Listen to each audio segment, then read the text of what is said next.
Good afternoon, everyone.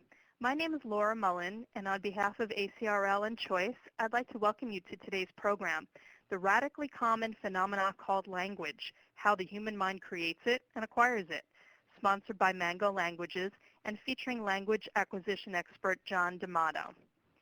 Today's discussion is one in a series of sponsored webinars from ACRL and Choice that addresses new ideas, developments, and products of interest to the academic library community. Free to users, these structured 60-minute live presentations provide the opportunity for interactive discussions of important new issues and developments in academic librarianship by librarians, vendors, authors, and other interested stakeholders. Before we get started today, I'd like to point out a few features of the webinar software. In the main area of the screen, you can follow along with the presentation materials. Along the left-hand side, you will also see a Q&A panel that you can use to submit questions or comments.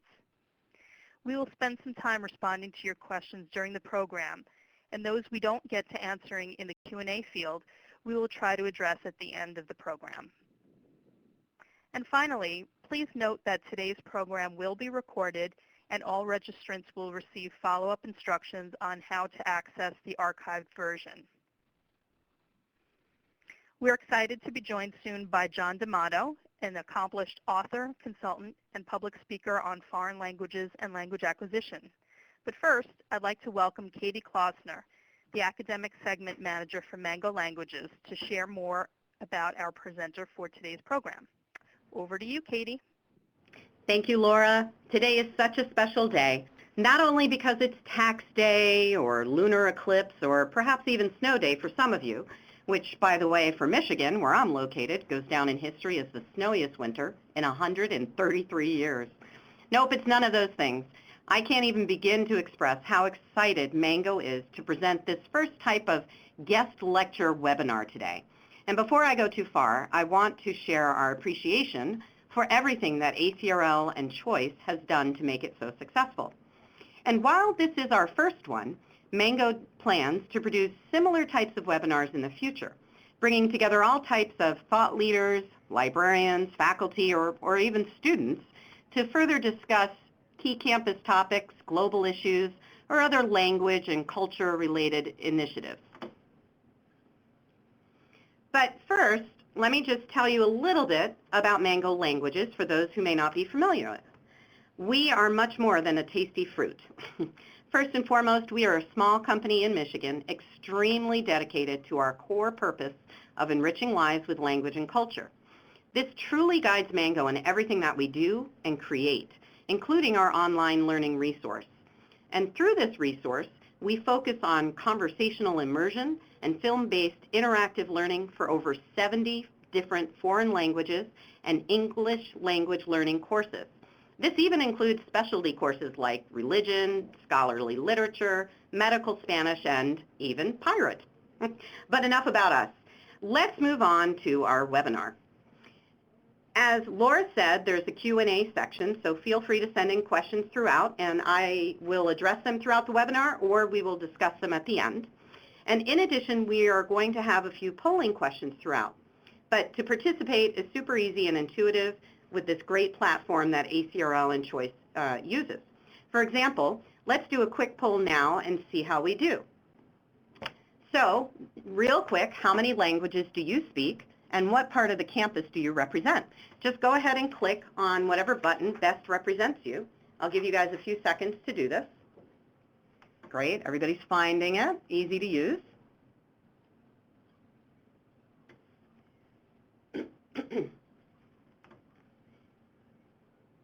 Everybody's still participating, so I'll give it just a couple more seconds.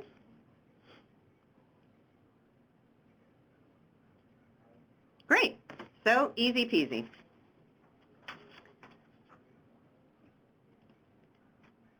Now today's webinar, The Radically Common Phenomena Called Language, will address 4 main questions pertaining to literacy and language acquisition in the United States. Our radical presenter, John D'Amato, is an extremely passionate thought leader and advocate on this topic, running his own full-service consulting firm since 1993. He is known for his motivational and keynote speeches and has years of experience designing and developing curriculum programs, professional and staff development workshops, as well as presenting language seminars. John has also co-authored several French and Spanish textbooks, including Allez bien, bien dit, En avant and en route, Avancemos, Viva el Español, and Keystone. And if we're really good today, perhaps we might be able to get John to perform some of his instructional Spanish and French rap music that he's produced, designed to teach specific language functionality and related vocabulary. And without further ado, I present John D'Amato. Thank you very much, Katie, and thank you, Laura, and welcome everyone. I will try to make this a lively and informative 40 minutes or so, 45 minutes. Our topic today is the radically common phenomena called language. And I intentionally created kind of an ironic title to the extent that by common, what I mean is that language comes to everyone freely, except for those that are profoundly damaged. When I say radical, there really is quite a bit we don't know about how the human mind creates and acquires language. And in effect, I refer to language as kind of a riddle wrapped up in a puzzle, all jammed into an enigma. So today we're going to try to clarify this a little bit. Matter of fact, when you speak with linguists, applied linguists, which I fancy myself to be, normally we do not use the present indicative. We tend to use the conditional mood and the subjunctive mood, which actually reflects the subjectivity of the topic. So here are the questions. Katie mentioned these, but here are the questions that we're going to be addressing today. What are the facts pertaining to multilingualism in the United States? The second one is, how does the human mind create and acquire language, which is going to be quite an attempt in 40 minutes or so. What is the link between language acquisition and general literacy, which I think is pertinent to everyone that's listening, but particularly pertinent, I would imagine, to those of you that are academic librarians? And how can the academic library contribute to multilingualism in the United States? So when we talk about multilingualism in the United States, the results really are in. And what I want to do is talk to you a bit as we proceed about the facts surrounding multilingualism in the United States, not only the historical facts, but where we find ourselves today. And I want to start off with what I feel is a pretty humorous clip that says it all. This is Catherine Tate, and please hit it, if you would, Justin. Oh, no. Jesus. All right. No, I'm having a bit of a nightmare, actually. What's the matter? Well, I've got all the international CEOs from around the world in this room. In 10 minutes, the annual summit's supposed to take place. They've flown thousands of miles to get here, and my translator hasn't turned up. I need to find someone who can translate into 7 different languages. Well, I can do that. Yeah, I did a TEFL in my gap year. Welcome back to London, ladies and gentlemen. This is Helen Marsh, who'll be our interpreter today. So, without further ado, let's address section 1.1, multinational profiteering for the financial year 2005-2006. Helen.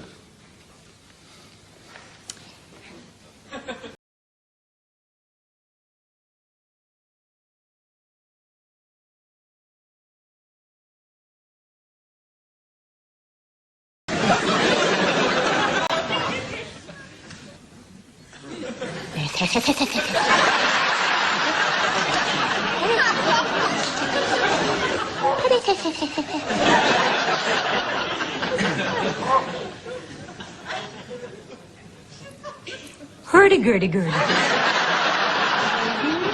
Hurdy-gurdy-gurdy-gurdy. Gurdy.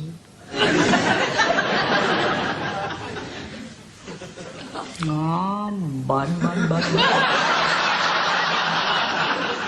Oh, bud.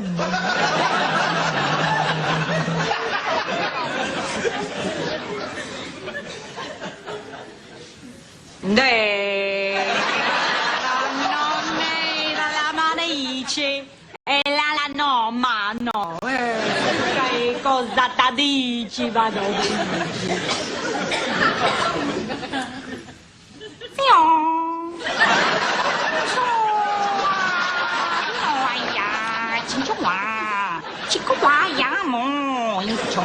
How are you?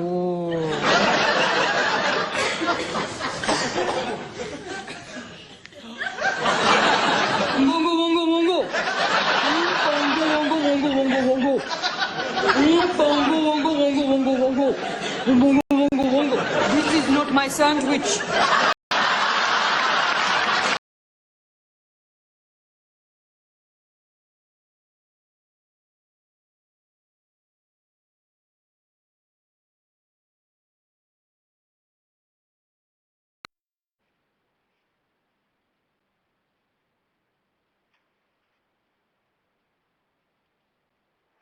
Okay, well, I guess as we can see, this is one of those type of video clips that don't require much commentary, but the fact of the matter is this is pretty much where we are overall with regard to being able to create homegrown second language ability here in the United States.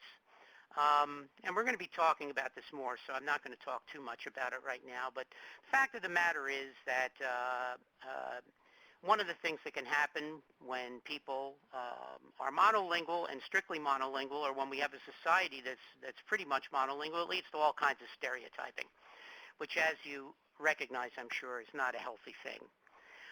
Let's talk about the results, because as I said, the results are in. First and foremost, I think we have to recognize that the world is growing more interconnected socially, not only socially, but financially and politically. And what we're seeing more and more right now, all you need to do is turn on the nightly news, if you're brave enough to do it and have the intestinal fortitude, is you see the continual breakdown of geographical borders. In other words, people are on the move. There is more and more the notion of a changing world order, and this clearly is of great impact. Also, when we talk about financially interconnected, we're also talking about the notion that we have investments, that electronic investments that go back and forth between nations continually. A closer look at just what's happened with the Ukraine and Russia. Notice how what we've done to try to countermand what Russia's done, our government has basically cut off their funding, and so has the international community. And politically, what we're seeing as well is the fact that people are on the move. What we see is people are checking into the internet, if you would, and it's very, very difficult for people at this juncture to, or let's, in particular, dictators, to keep people in the shadows. With the internet, more and more what's happening is people see how other folks live around the world, what it means to be in free societies, what rights people have and what rights people don't have, and it's causing all kinds of change and upheaval all over the globe. Immigration also is growing exponentially. On an average, we have over 1.1 million legally processed immigrants per year coming to the United States. People are migrating here.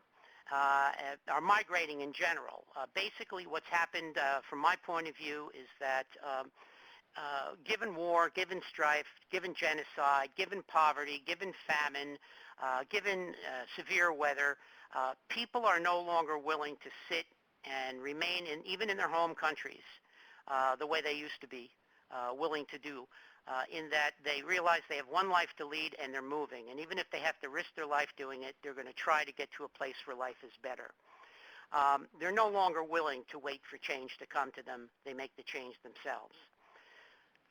Third point, the vast majority of U.S. world language students do not succeed in functioning in a second language. Now, with all due respects to my colleagues in world language, one of the nice things about world language teachers is they recognize this and they're trying to do something about it. But the fact of the matter is,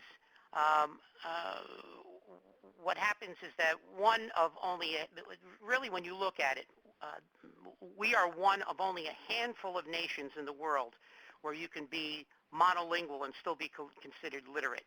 And we have been teaching modern language here in the United States for approximately 150 years. It's what followed our initial presentation of languages, of course, Latin and Greek. And then for the last 150 years, we have been focusing on world language and world language acquisition. But most people that leave our courses tend to be non-functional to any great degree, if at all, in a second language. Not only that, as a result, there are poor public attitudes about language and its value in the curriculum. Enrollments usually hover somewhere between 35 and 40% of all students going to school take a language.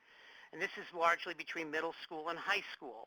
And what happens as well is that there's a huge drop-off between second year of study and third year. Somewhere in the vicinity between first year and third year is almost 90% drop-off. And also we're seeing more and more today that language offerings are being atrophied within the curriculum at school due to finance and scheduling problems.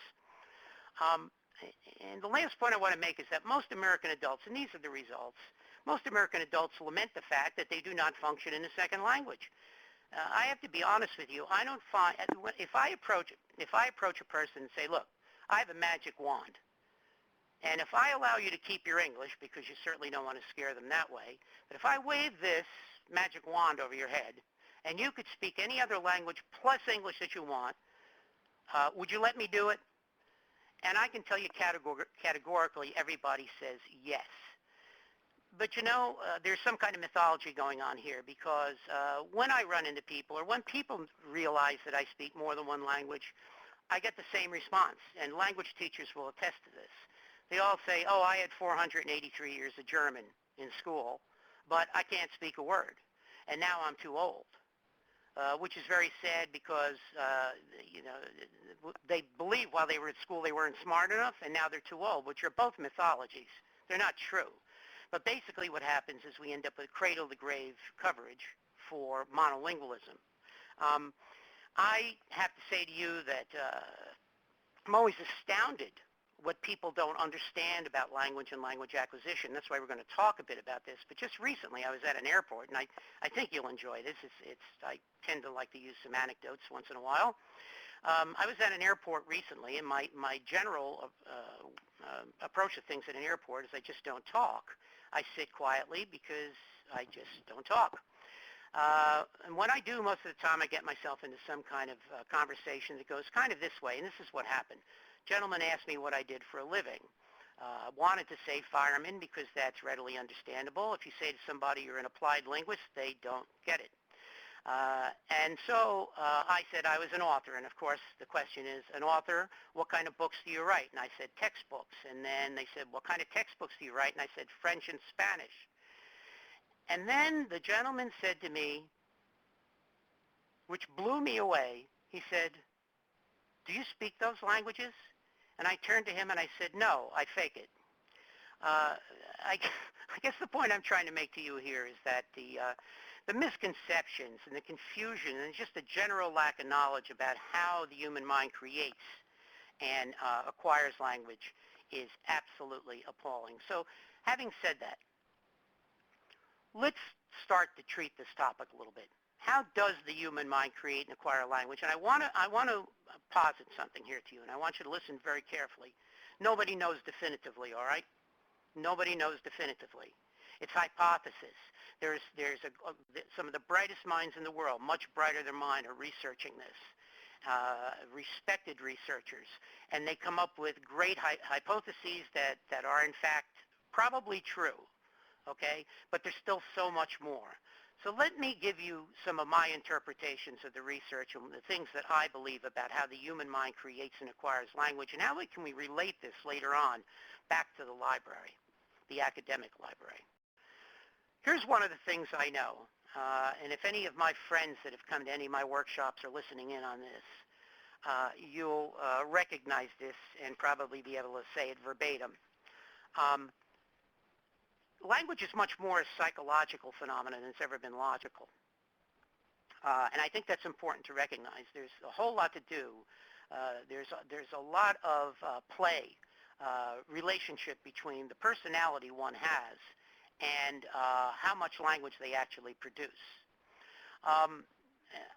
So therefore, this brings us into the field of psycholinguistics. In other words, what are characteristics? What are the characteristics that people generally exhibit that either use one language aggressively or are multilingual? Those three characteristics are the ones I want to highlight anyway, are those of risk-taking, vulnerability, and intuition. And I want to take each one of these very carefully, because in the end result, any environment, and that includes an academic library, that hopes to encourage language acquisition or hopes to join the cause of helping to make the United States a multilingual nation, homegrown multilingual, not just through emigration, but rather also by taking kids that are born here in the United States that are native English speakers and giving them the wonderful, wonderful talent to be able to function in another person's language and culture. That academic library or any kind of forum, any classroom needs to encourage these three characteristics. And by risk-taking, what I mean, not jumping out of a plane at 38,000 feet while attached to a bungee hook conjugating some verb in the pluperfect subjunctive, but rather the willingness to confront more language than what you presently own. Now, I can attest to this. I speak French, Spanish, and I speak Italian.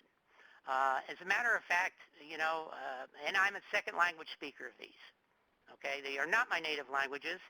And even when you talk about my native language, which is English, I grew up in New Jersey, so that could actually be in question as well.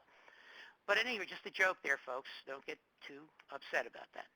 The notion that when I encounter a native speaker, it takes a great deal of nerve on my part to actually to interact with them, because I know they're holding all the linguistic cards. I'm a mere imitation. I'm not the real deal. When it comes to Spanish, you might say I'm a Hertz Rent-A-Latino. I'm not the real thing. I rent the car on a weekend. I don't own it. So for me to actually engage a native speaker in French, Spanish, or Italian takes an awful lot of risk-taking ability, willingness to risk-take. This is a characteristic that needs to be nurtured, and it needs to be nurtured consistently in the classroom and in the academic library, if at all possible, by the materials and the opportunities that you offer to your faculty, your students, your staff. Vulnerability means the willingness to err for the broader goal of communication. Literally what I'm saying is that people that are trying to acquire a second language, one of the reasons why people don't is they're afraid to make errors, because they really don't understand that most interlocutors, most native speakers are beneficent in nature. They are so intent on trying to make you feel comfortable using their language that the error is not important at all. They're honored that you're trying to use their language, and they will do everything they can to nurture you.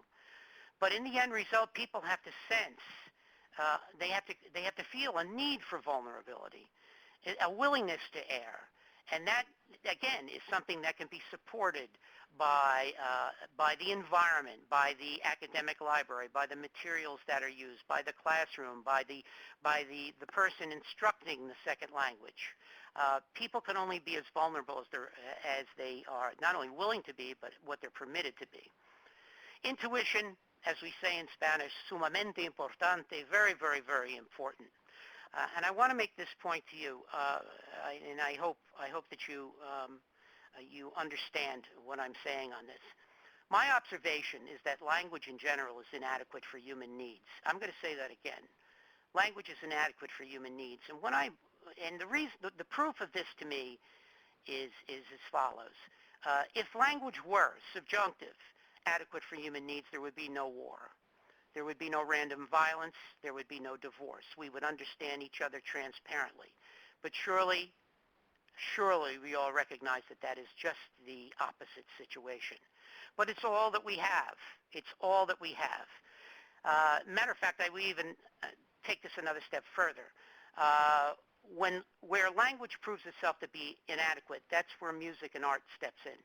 When we no longer can make ourselves understood by the parsed language that we use, the isolated vocabulary words, then we start to create tableaus. That's when we start to create song. That's when we start to create instrumental music to try to express ourselves in a more conceptual fashion.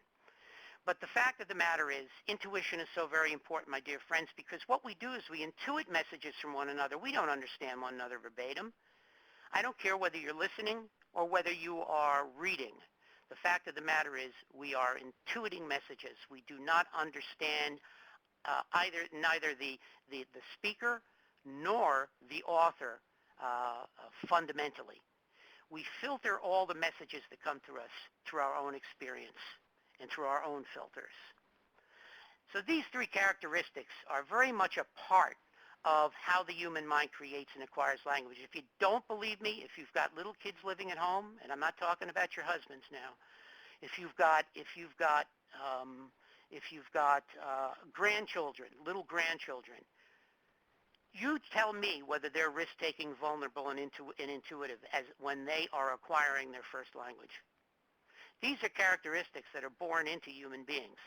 And somehow we manage to wean children away from these characteristics as we proceed through the grades, primarily third grade and above. We need to return to this. Having said that, I want you to understand that there are aspects of language that are imitated. And those aspects are, for example, intonation, regional accent, and gestures. For example, with intonation, when people ask questions, generally intonation goes up. And when they respond, generally the intonation goes down.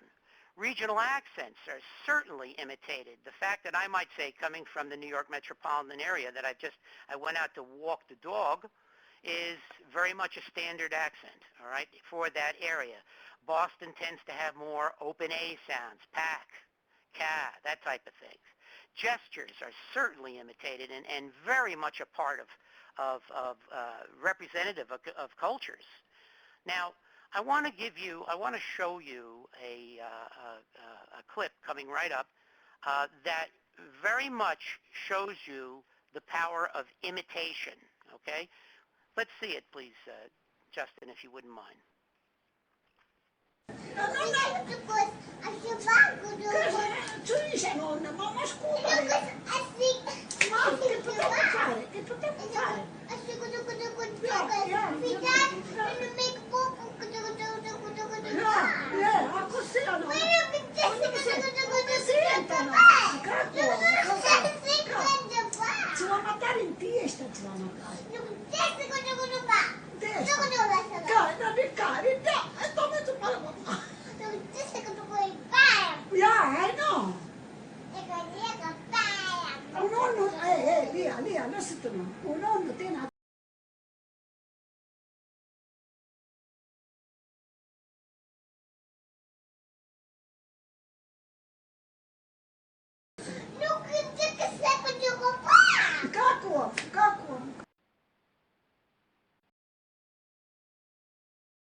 All right. Now, before let me just go. Let me just come back to here for a second. We'll just stay here for a second on this freeze frame. This little clip could almost make me cry. This woman reminds me so much of my own grandmother, who was Sicilian, and I'm looking at the gestures, and I'm looking at the facial expressions, and I'm looking at the if you would the volume of the voice. Look at the little great-granddaughter, how she's imitating she's not speaking Sicilian or Italian, if you would. She's not speaking Italian, but what she's doing is imitating her great-grandmother. She's imitating the gestures. She's imitating the intonation. She's imitating the facial expressions. The point I'm trying to make to you is that there are aspects of language that are imitated, but that does not mean that all aspects of language are imitated. And I want to make this point to you. This has great, great impact on how the human mind creates and acquires language. Much instruction of language historically in this country has been teacher-centered. All language has gone from the teacher to the kids and back through the teacher again. There's been a lot of repetition, a lot of pattern drilling, a lot of polly-wanna-cracker stuff, a lot of memorization. It's kind of like giving kids a clarinet and only teaching them to play the chromatic scales unto perpetuity. Never getting a chance to actually freeform and to play jazz. I want to make the point to you, if we move down, again, you see most aspects of an acquired language are self-selected. Vocabulary and idiomatic expressions. So this is juxtaposed to imitation. Most aspects of an acquired language are not in fact imitated, they are self-selected. Language itself is self-selected in the crucible of problem solving and situation. We do not have a single word within our vocabularies that we did not select ourselves, even the bad ones. Even the ones where you said, I really don't like to use those kind of words, but I could use this with my husband. We select those words. If you have one word inside of you, now I'm making this promise, okay? If you have one word inside of you that you did not select yourself, I will personally pay for a lexical exorcist to come to your house and remove that word from your soul, okay? Most vocabulary is acquired through broad and varied conversation. Now, I want to make just a couple more comments here. This is completely flies in the face of what we have done historically here in the United States with regard to language. There's a difference between language teaching, language learning, and language acquisition. What I'm talking about here is language acquisition, okay? We are responsible for the language that we own. We select our vocabulary aggressively. I can even give you an example of this. I'll do this very quickly. I was in an Italian restaurant in New Jersey. I was sitting by myself at dinner with my back to the wall, never in front of a window, back to the wall facing the door, which is what you learn very early on when you live in New Jersey, like preschool, because if you don't do that, you get whacked. But at any rate, I was sitting next to a table with seven adults and one 3-year-old boy, and watching the little 3-year-old boy was like watching Mount St. Helen. In other words, you knew there was going to be an eruption, but what you didn't know is when it was going to occur. The child clearly didn't want to be there. The eruption occurred at the 1 hour and 15-minute mark, at which point the little boy, and please excuse the word I'm going to use here now for those of you that are a little bit more sensitive, but I cannot tell this story because this is the word the little boy said. The little boy, 3 years old, little pudgy guy, sitting in a bolster seat, raised his hand above his head, and at the top of his lungs, he screamed out, "Let's get the hell out of here."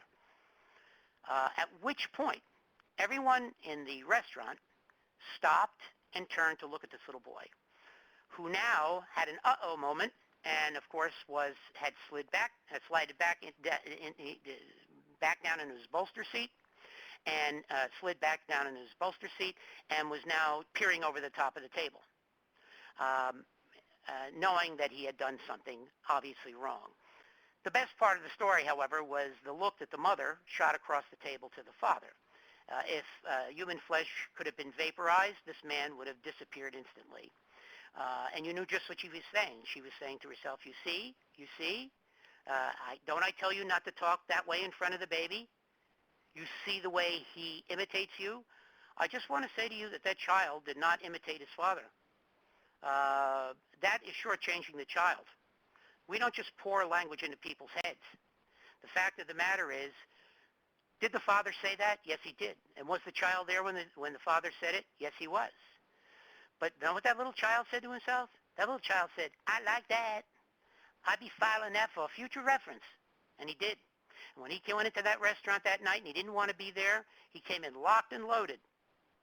And he waited 1 hour and 15 minutes to deploy. Age inappropriate, but devastatingly proficient. He had selected that phrase for a specific reason and waited for the opportunity to deploy. Self-selection, as opposed to imitation. Now, may I just, if you wouldn't mind, I'm going to go to the next slide, and before we get started, Justin, on this, here's what I would like you to do. I want you to listen to this. I want you to listen and watch this. You will see that the boy on the left is the inquisitor. The boy on the right is the boy who, in fact, will be responding. You will see that the boy on the right will use one word recurrently. All right? There'll be a poll after this, and I want you to select the word. I want you to look and listen for the word that the boy uses. Go ahead, Justin, please.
All right, so now, here we go.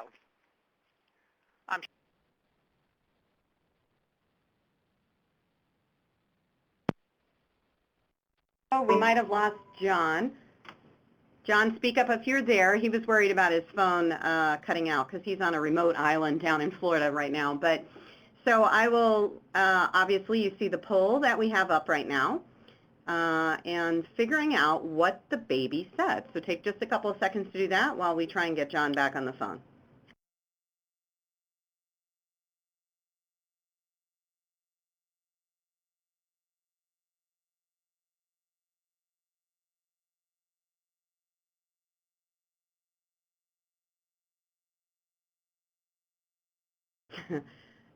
Funny, baby babbling considered language. So what did the baby say? And I know that John will be back to join us. Oops, somebody, John, don't, if you're there. So what did the baby say? We've got da, up, ga, and goo. Not that those are actually words. So up is the word, but I'm not sure John knows that we can't hear him right now. Justin, can you let him know that we're having a hard time, that we've lost him? Because it seems like he's clicking through on his slides.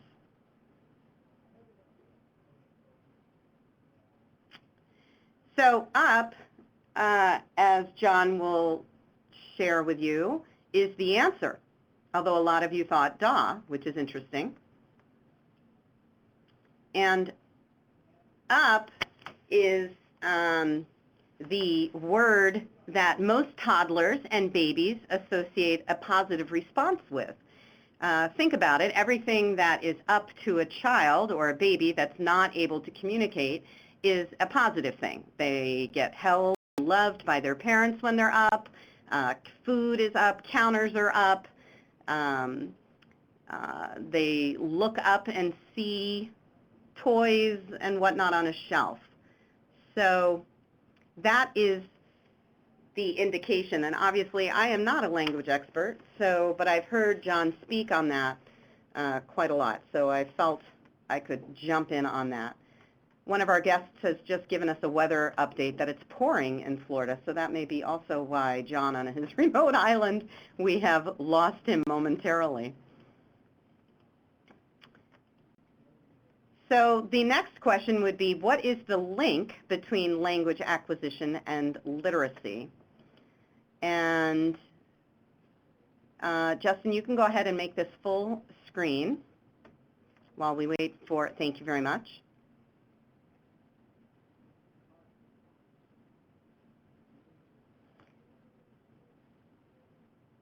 So this is going to be difficult because I don't have John's full notes with me. Oh, maybe that's John. Okay, we're back. Yay! Sorry for the technical difficulty, but that's what technology is for. That's right.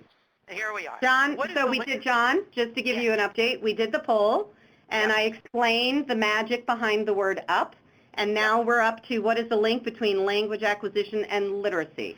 Okay. When we talk about, first of all, the point to be made is that the beginning of literacy, the beginning of language, begins, it is not with the eyes, it's with the ears. And so I want to talk to you about this concept of comprehensible input. Comprehensible input basically is when language is used, the language acquirer understands the input. It's not just random usage of language, but rather there is a guarantee, if you would, that the language acquirer understands the input. It is essential to language acquisition and literacy. Comprehended input is what counts, not just input that is potentially comprehensible. Comprehensible input should also contain language that has not yet been acquired but which the learner is ready to acquire. And the more comprehensible input provided, the more language acquisition and literacy developed. So I want to present some thinking here from Zimmerman and Brown from the University of Iowa. And this will be particularly, I think, pertinent to those of you that work in the academic library. When people comprehend what is being said, when they comprehend what they're hearing, it turns into output of language. Input and output of languages is commonly known as conversation. And so basically, the beginning of conversation is what's understood, and it turns into output of language, input and output theory. Zimmerman and Brown, including myself, I believe that most of the vocabulary that we own is a byproduct of conversations we've had in the courses of our lives. It is true that some vocabulary is garnered through reading, but by and large, the vocabulary we own is a byproduct of our conversations. In the end result, the more vocabulary that you own, it allows you to guess. In other words, basically, if you believe that, as I do, that there's a lot of intuition and language is inadequate for human needs, in the end result, when we read or we listen to someone, we don't know what they're saying verbatim, and what we do is we guess at their intent. We guess at their meaning. What allows you to be a successful guesser is the ample vocabulary that you have. The better the vocabulary, the more vocabulary, the better guesser you are, and quite frankly, the most literate people, I believe, are the best guessers. If you don't believe me, let me show you the following slide. I'd like you to read this out loud with me, just very quickly. According to research at Cambridge University, it doesn't matter in what order the letters of a word are. The only important thing is that the first and the last letter be at the right place. The rest can be a total mess. You can still read it without a problem. This is because the human mind does not read every letter itself, but rather the word as a whole. Amazing, don't you think? Now, does this only happen in English? Let's see. Here it is in Spanish. Or no, let's see. Según un estudio de una universidad inglesa, no importa el orden en el que las letras están escritas. La única cosa importante es que la primera y la última letra estén escritas en la posición correcta. El resto puede estar totalmente mal y aún podrás leerlo sin problemas. Esto es porque no leemos cada letra por sí misma, sino la palabra en un todo. Personalmente, me parece increíble. Now, what is the point I'm actually trying to make to you here? Let me go back. Well, no, okay. Out of those two slides, which one were you better at? Were you better at the first one, decoding the first one, or better at the second one?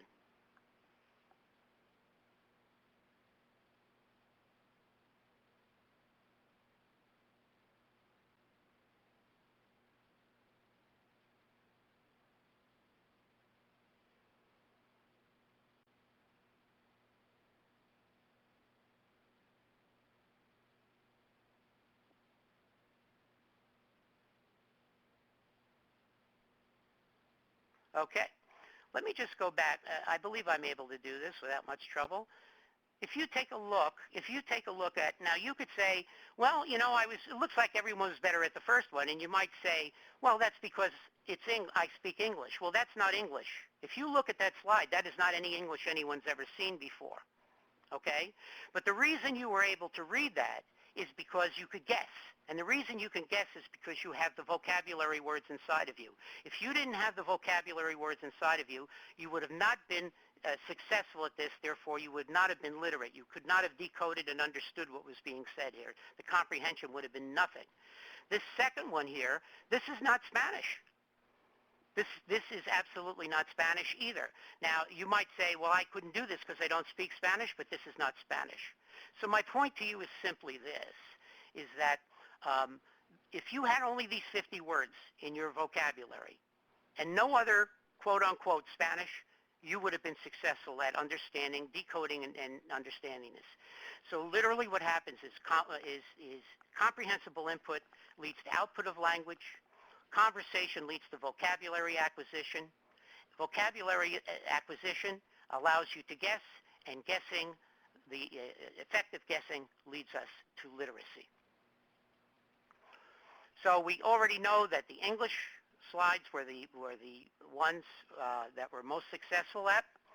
And to wind up, I just want to talk about language and literacy in library, and basically talk about the role of the academic library and what role can be played, and how can the academic library help. Well, first of all, I believe the academic library can offer services and technology that meet the needs of the entire campus. Ask yourself, can your library state that it is fully supporting the language acquisition and cross-cultural needs of the World Language and International Studies departments, the ESL, ELL, and Study Abroad programs, the Language Laboratory, the student clubs focused on diversity, cultural affairs, and world languages? Make language and cultural learning accessible. Whatever the services and technology that you presently offer might be, is it fully adequate for your end users and consumers, your faculty, students, and staff? Items such as technology along with authentic documentation, such as comic books, yes, comic books, magazines, newspapers, novels, foreign films, cable and satellite access to live foreign programming, all make language acquisition accessible. Libraries should function as their end users want them to. Nowadays, the library must be portable and or accessible 24/7. What can the academic library do to ensure heightened awareness that both technology, print, and audiovisual materials for language acquisition and cultural are available? How about promoting how to acquire a second language, not only through technology and print materials, but through symposia? How about encouraging faculty to strongly advocate library usage as a prime resource for language acquisition and cross-cultural studies, second only to travel? How about proudly promoting your language and cultural resources during freshman orientation and to your faculty going on sabbatical as well? And just like promoting all of the different services and resources that an academic library might offer, explore all of your outside-the-box options. So having said that, I want to thank you very much. And Katie, do we have any questions we can address? Yes, John, we have one, and I would also invite folks that are in the session to go ahead and send any other additional questions that you have through the Q&A feature. So we have a great one from John, another John, and he asks, why is output of oral language before vocabulary acquisition? Wouldn't you need vocabulary in order to produce output? And before you answer that, let me just explain to everyone else that's looking at the screen, we're just throwing up a little bit more history behind intuitive language construction for anyone who is interested. And John, go ahead and take that question. So why is output of oral languages before vocabulary acquisition? Because we select, if I'm understanding John's question, and John, please, I hope I'm doing this justice. The point I tried to make before is that we select our vocabulary, and most of the vocabulary that we select is acquired in the context of conversation. Now, historically, we've always believed that people grow more literate through reading. They acquire vocabulary, and that's certainly true, particularly among literate people. But if you stop and look at a young child that is pre-literate, where do they get all their vocabulary from? It is basically through the well, first it starts off with comprehensible input because little children don't speak initially, all right? But after a given amount of time, the comprehensible input, what they understand, like that word up, right, turns into output of language, okay? Eventually, one word turns into, combined words turns into sentences, turns into paragraphs, and before you know it, you have conversation. It is the back and forth of conversation that actually allows people to select their vocabulary. If I could give you a personal experience, 2 years ago I was diagnosed with cancer, and thanks for asking, John, but I'm fine now. The fact of the matter is, prior to my diagnosis, I had virtually no oncological vocabulary whatsoever, no lexicon to any great degree. That was for one reason. I didn't have cancer, nor did my wife, nor did my sons, nor did anyone in my immediate family, nor in my circle of friends, thank God. But once I was diagnosed, you ought to see me discuss cancer now. You should hear my vocabulary. And it wasn't because when I went to see my surgeon, he gave me a list of oncological terms to go memorize, but rather I needed to select the words through conversation because this man held my life in the palm of his hand. So I wanted to communicate effectively and thoroughly with him. That's where I got those words from. It was through the conversations. They were duly noted as we chatted. And the next time I saw him, I was able to use those words. And in thesis, this is, in fact, the way we acquire our vocabulary. And vocabulary is directly related to the ability to guess. If you do not have words, you simply cannot guess effectively. And if you believe, as I do as well, that language is inadequate for human needs, and therefore we do not understand each other, whether it's in print or through listening verbatim, then what we do is we guess at the intent of the author or the intent of the interlocutor. What helps us to guess is vocabulary. And in the end result, that vocabulary is garnered through conversation. So I'm hoping that makes sense to you, John. Okay. Thank you, John. We have, and John says, yes, it does. Thank you. We have another question from Margaret. Is it possible for a language to be maintained if the culture that spawned it has waned, some Native American languages and others? There's a difference between waning and disappearing, okay? It is always possible. Absolutely. I mean, technically speaking, we still have Latin in the world because people use Latin, okay? They study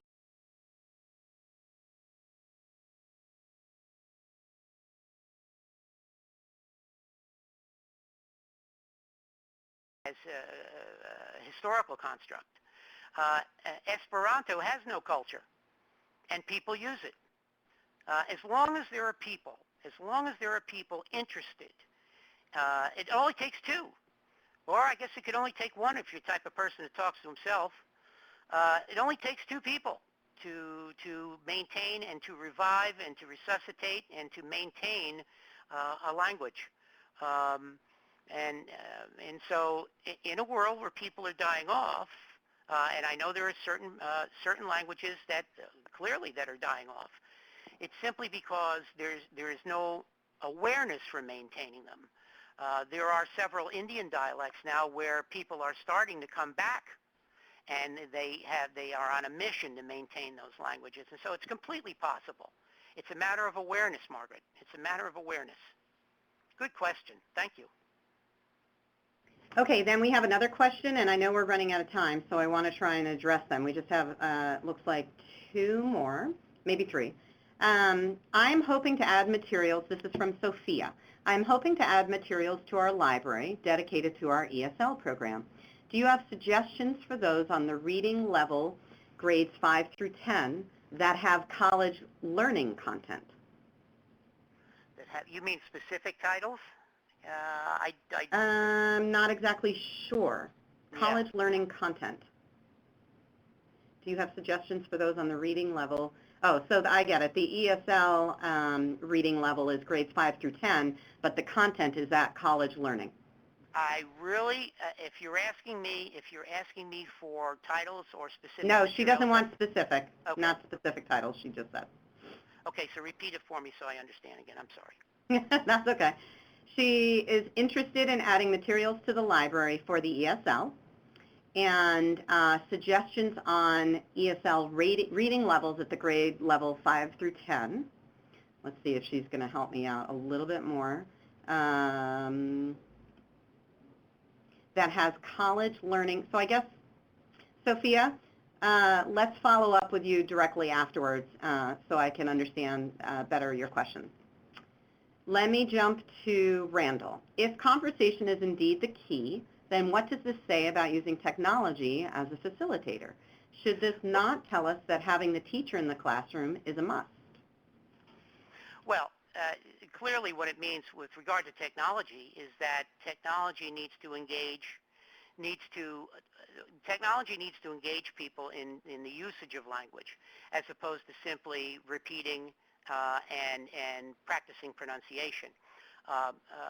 Language is acquired in the crucible of situation and problem solving. So technically, any kind of technology should encourage situation. There should be situation involved in the technology, and there also should be problems to resolve that are posed to the student. They should be real-life situations where students are asked to resolve problems, to perform linguistic functions that are viable.